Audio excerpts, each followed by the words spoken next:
So Lance Ahern, thank you very much for joining us today, mayoral candidate.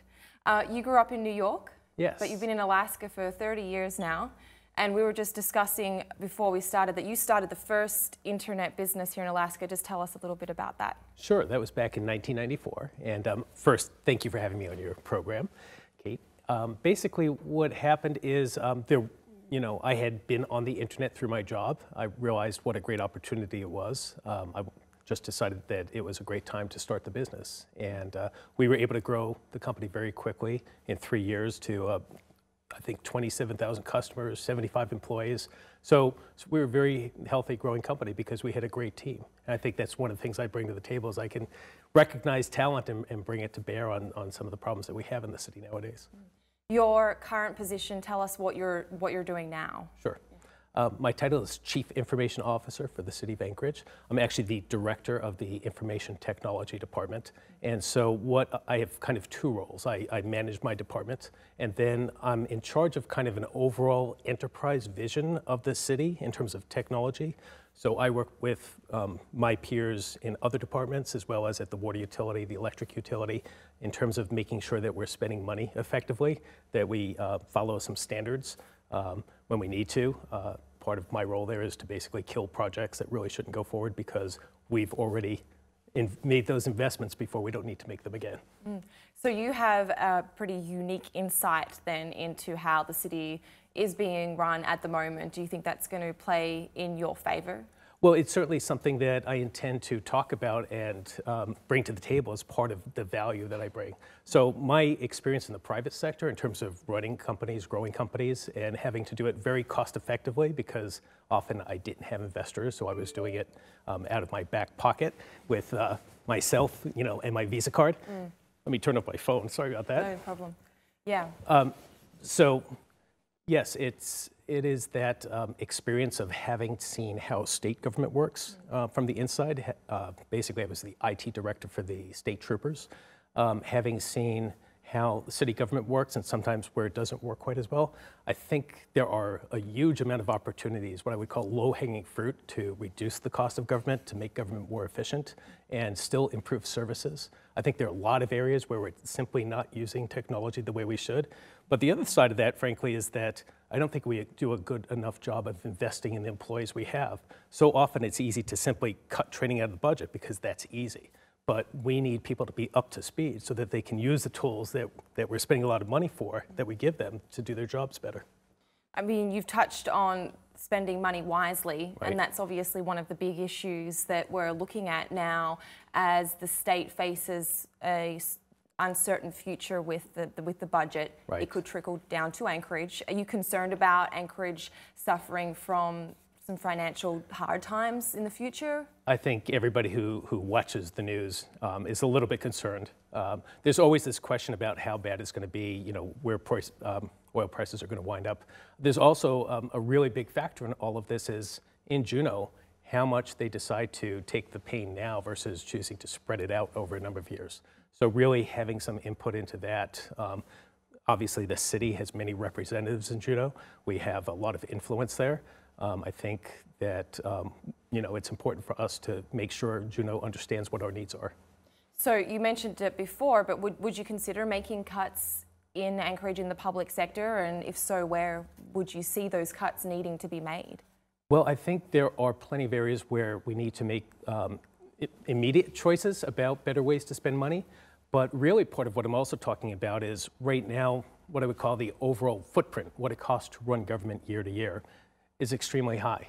And part of that is because it's no one person's fault. There's a history. This has been going on for 20 years. So one of the things I know from the inside is that we have huge amounts of redundant systems. We have literally 18 different asset management systems. We have 5 different content systems. We have all these different duplicate systems. And so, one small capital project to basically make an effort and put all, get rid of a lot of the duplicate systems would be a huge long-term cost savings. I'm hearing you say that the city is wasting money. That's what I'm hearing? Is that what you're trying to say? We could certainly be spending the limited resources we have better, and I don't think, I know the current administration cares very deeply about taxpayers, but sometimes it's hard to drill down into the details of the business to make those changes. I think part of what I bring to the table is from an operational sense. I've been running businesses in the past for years, and I like to get down to that level of detail of really pushing the organization to make the changes that need to be made for the long-term benefit of the city. Besides possibly making cuts within government and cost-saving measures, right. Do you see any other necessities going forward for Anchorage in terms of sustaining our economy and keeping strong? Say, do we need to diversify our tax base right. away from just property, for example? So, yeah, one of the things I talk about in my campaign is, and honestly, a lot of the my opponents talk about exactly the same things. It's really about public safety. It's about, reducing the cost of government, becoming more efficient, but it's also about that long-term economic growth. So if, one of my goals is to be very active in helping to grow the pie that we have in this city, I think it's something that, based on some of my experiences in terms of building companies, attracting new businesses is something that I think is something I would really like to work on as the mayor. You were a last-minute candidate to appear officially on the municipality's list of right. people who are going to run for mayor. Quite a last minute, actually, in the last few hours. So was it a last-minute decision for you? And I guess that leads me to why did you run? Was there something that said, okay, I need to go and file? I had certainly been talking about it for quite a while with my wife. She was on board. Part of the reason it came down to the last minute, just the timing of things in the city, I really wanted to make sure that I was allowed to be in the room for certain activities that were happening prior to announcing, because I assumed, probably correctly, so that once I became a candidate, I simply could not participate at the same level, in some of the activities that are going on, just for reasons of fairness and such. So it really was about, I would have liked to announce sooner, but I just did not think it was in everybody's best interest. And I realized coming into this race late as I have that, I'm kind of starting off at ground zero. And that's fine. I'm comfortable with the current situation. I think no matter what happens, there are some really great candidates out there. And Anchorage is going to be fine no matter who gets elected. But honestly, at this time, given the needs of the city, I think I'm the strongest candidate out there. I want to follow up on that. Is that why you're running? I mean, why did you throw your hat in the ring? Was it the financial situation that the state's in, and you thought, I can help using the background that you have? Right. Did you think that you're the one that can help, or did you think about this previous to the oil prices starting to drop? Yeah, it wasn't really tied to oil prices and the economic crisis per se. It really was about, for people who have been kind of inside government at the city and state level, we always feel like, when you're inside the kitchen and you're seeing how things are being made, you can kind of feel like there's maybe a better way to do things. And I think that has really been driving me for a few years, that I had a hope that there might be a good time to jump in and see if I could help to make some of these changes that are needed. Another one of the big issues that we've been talking about lately is public safety. Right. And Anchorage has seen an unusual amount of shootings, and therefore, we've been talking about the crime in right. Anchorage and ways to tackle that. Are you concerned about the level, or is it just normal? I mean, what are your thoughts? I think everybody's concerned about the level, and the cops that are out there on the streets, I think they're doing a great job. I think we do need more of them. At the same time, I think the tools that they have could be better. And I think part of the long-term strategy, I mean, you could just throw money at this and go out and keep hiring more people.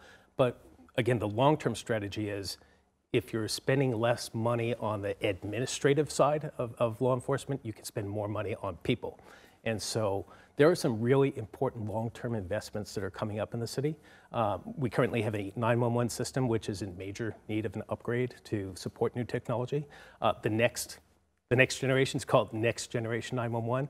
It will let you use your smartphone to send a text message to dispatch or directly to police in the cars, send a picture, send videos, send your location. And there's no reason why we can't start getting ready to put that in now. But the way things have gone in the past, if we keep doing that, we're going to have a very expensive 911 system for police, a very expensive 911 system for fire, another backup facility that doesn't work well for either one. And so part of what needs to happen is it really takes top-down leadership to really require these people to work together and come up with a common goal that meets their needs. And so, you know, again, this is one of those really big, probably tens of millions of dollars types of projects that will take years, but it's going to be the core infrastructure for the city for the next 20, 25, 30 years. And so you think it's worth the investment now and can help in the future in terms of putting money towards more police officers or, you know, some of those practical on the ground things as opposed to the administration side? I think it's part of, we need to be planning that now. Partly what happens is the city, because we run so lean, we're so, you know, one deep in so many areas, we tend not to ever have the time to plan anything. So we react. There's a crisis and we react, and we just jump out and spend a lot of money. We actually have the time now that we can put together a good plan that will work both for police, fire, emergency response. They've already done this in Kenai, Soldotna. They've done this in Matsu. This is nothing new. But again, it really takes leadership from the top to force all of these people to come together and work together to come up with the long-term savings that will allow them to have more staff. So my goal is to get more staff on the ground now, but it's also to really help guide the city to look out 3, 5, 10 years and make sure we're making the right investments so that that long-term cost of what it takes to run these critical operations in the city, especially public safety, is where we need to be. Have you thought, this is sort of a sidestep, have you thought about who you would hire as city manager? Because I know that's a very important position within the city. And do you have any thoughts on who you would want to be the I manager? have a lot of thoughts that I can't share at this time, but clearly there are plenty of good people in this town who are very experienced. Partly when you look at the military community that we live in, the military leadership that has been here, that is so effective at running many of the organizations. I mean, there's plenty of talent in this town, both from business, from military, from the existing government staff. So yeah, there's no shortage of good people to run the city. Do you have any other visions that you would like to share with viewers about, you know, what you would like to see Anchorage, what the direction that you would like to see Anchorage go if you're elected mayor? Well, I think there are areas that I've been interested in for years that I've been actively working in, and they have to do with that kind of confluence of government and technology. And so one of the areas that I'm interested in is what we call open data. It's the idea that right now, today, the government spends millions of dollars every year creating data, managing it, securing it, but it's only available to a few people. And so if we were to simply publish this data and put it out in a place where people could get access to it, there is already many applications that you can run on your smartphone that would immediately just work and start using this data. So it's little cost to us. We tend to have a vision in government, not just the city, but the state and et cetera, where we have to kind of do the whole thing, right? We can't let the data out until we build the smartphone app that people will use to get to the data. But we don't need to do that. I mean, the market is already doing that. So I would really like to focus on where we add value, which is making sure we're making this available to businesses. And I think it will help drive a lot of economic development. There's a lot of new businesses starting up now in Silicon Valley that are all about how to use and better reuse and combine city data with other government data to improve city services. Do you want to give an example then, just off the back of that? I mean, when you're talking about data, are you talking about having a more open form of government so that more transparency, I guess, or is? I think there are a number of goals to what we call open government, open data, and it does have to do with really improving accountability, improving transparency. So for example, there are data standards around restaurant inspections. You can't simply open up Yelp on your smartphone and look and see for an Anchorage restaurant what their current inspection was. It's not all integrated. If we simply publish that data in a standard that everybody else uses, it would just work automatically with Yelp and other apps that all want to combine, you know, the city data about inspections with people's reviews and the menus and all that stuff. So it would immediately benefit people who are out there looking and trying to pick a restaurant to go right now, you know, for lunch and say, oh, you know, this one actually had some problems. Probably don't want to go there today. Lance, who's your biggest support behind the run for mayor? Oh, definitely my wife, my family. Clearly, I come from the tech community, and there's a number of folks there who are very supportive. You know, I think having been a employer, I think there are small businesses that I talk to all the time that kind of understand, that I understand where they're coming from. So I think there's a variety of communities out there that I'm going to be reaching out to. And your children? I've got 4 children. One he's out there working. I've got 2 at UAA. One's graduating soon, and he'll be applying to grad schools and looking for work. My daughter's also at UAA. And then my youngest son is at Diamond High School. And so clearly the public school system has been absolutely critical to our family, how, you know, the quality of the system. And I think it's really important to all families here in Anchorage. And I think that's something that's great. And honestly, as mayor, I don't think it would ever be my job to really be telling the school district how to do their business. I think when I talk about you know, some of the areas where you can achieve cost savings, for example, one of the things I've been doing actively for the last few years is working with the school district on trying to come up with areas where we can share projects. So when they're out purchasing a new help desk system, we provide people to them to help them. So at that level, we're working together at, you know, coming up with a target down the road that we're aiming for. Yeah. All right. Well, thank you, Lance Ahern, mayoral candidate. Thank you for joining having us me, today. Kate. I greatly appreciate it. Thank you. All right.